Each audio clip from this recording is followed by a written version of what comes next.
Music. It's something we experience daily, whether or not we are aware of it. It's found in movies, advertisements, even in nature. How did it come to a point where music had worked its way into our lives, influencing us, the way we see things, the way we feel things, emotionally, spiritually, physically? How had it become, unconsciously, a form of therapy for us in this very world?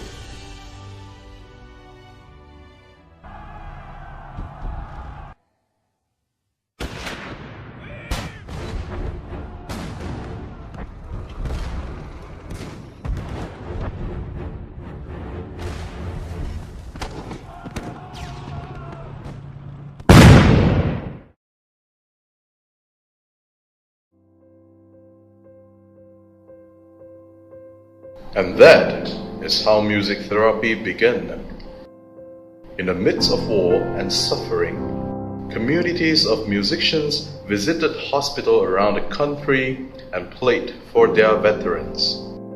Interest in music therapy grew from there, and three pioneers, Ira Alschuler, Willem van der Waal, and E. Thayer Gaston, made it possible for us now to study music therapy. But what is music therapy? It's a question that lurks behind our minds like a shadow. What does it do? Does it work? Nations like America and Britain sure believe it. But what about nations like us? What about Malaysia? Malaysians and music therapy? Well, we did some research, and apparently we have music therapists living among us. 10 of them to be exact. And we managed to get some of them to answer some of your questions.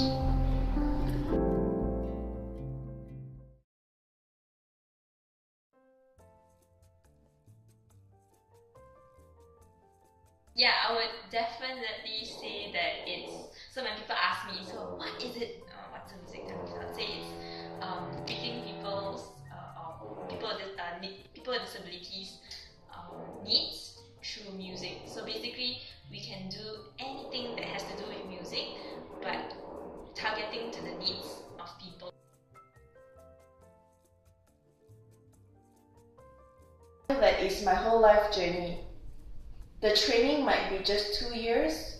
The 2 years was actually just for me to be able to relate, oh, I have this skill and I have this skill, oh, this is how I put them together to be a music therapist.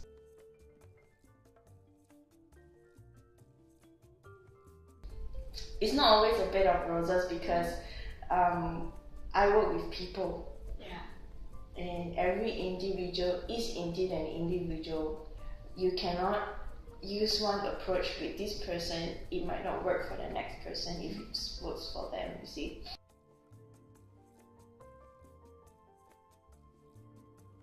Yeah, so mostly it's once a week because the fees is it's not cheap as well. That's why I have parents in my session so that they can learn and then they can use at home. Okay. Back home.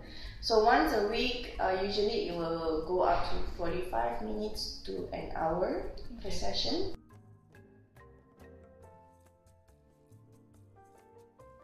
Well, it's a holistic thing, in my opinion. It's like the sense of basically, music therapy is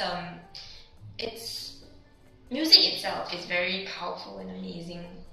It can actually cure, of course, physically. So basically, like stroke patients, like you can cure the sort of the consistency of your steps. What I taught her was, so for example, we were doing she was 4, so I sang alphabet song like A, B, C, D, E, F, G, H, I, J, K, L, M, N, O, P, right? So in order to encourage the child to respond to you, and the child knows the alphabet song really, really well, so I would sing on my guitar A, B, C, D, E, F, G. So I'll wait for the child to respond to me and say G. Right? So that's what the mom can do at home. Instead of just singing with the child A, B, C, D, E, F, G, H, I, J, K, you finish the song, and then after that you wait for the child to talk to you, you know. So why not use that singing time to interact, right? And to get the child to actually look at you and then respond to you with a familiar song that he doesn't even need to think about it. And his focus can be on the speech to actually focus his energy on you and sing G for you.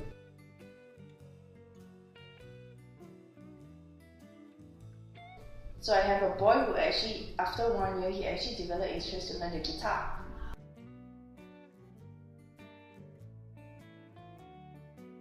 Yeah, the demand is actually more than what we can handle at the moment. So the demand is there, but we don't have enough people working in the field.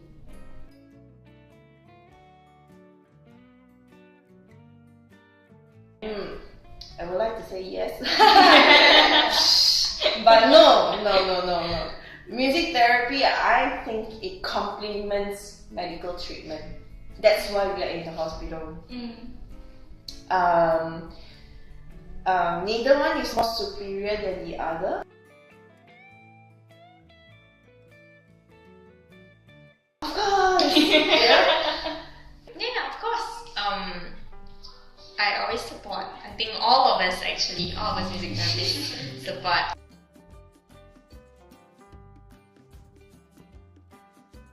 Just be yourself.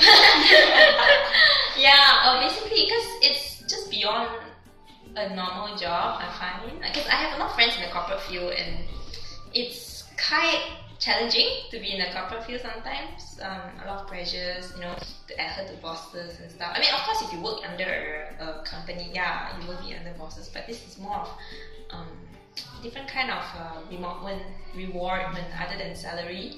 And yeah, it's just follow. Like, if you have a passion for like music and to help people, then you basically, you know, all the other values will come into hand as well. And quality, patience, quality time spent with people, patience. If you have all these values, it's not too hard, I think. Yeah, just have to find where you really, or what you really want to do. There's all forms of therapies now, not only music, but of course music is life. But most importantly, I think as a music therapist, one has to have empathy. The heart to work with people, because it can get really, really tough. But you know, then thinking back of why you do what you do as a music therapist, why you became a music therapist, that would help keep you going. And empathy is very, very different from sympathy. You can sympathize someone, but you know, and empathy is very, very different. So I feel that that's the most important thing. And the people that we work with, like I mentioned, is not disabled. You know, it's just that they are able in a different way.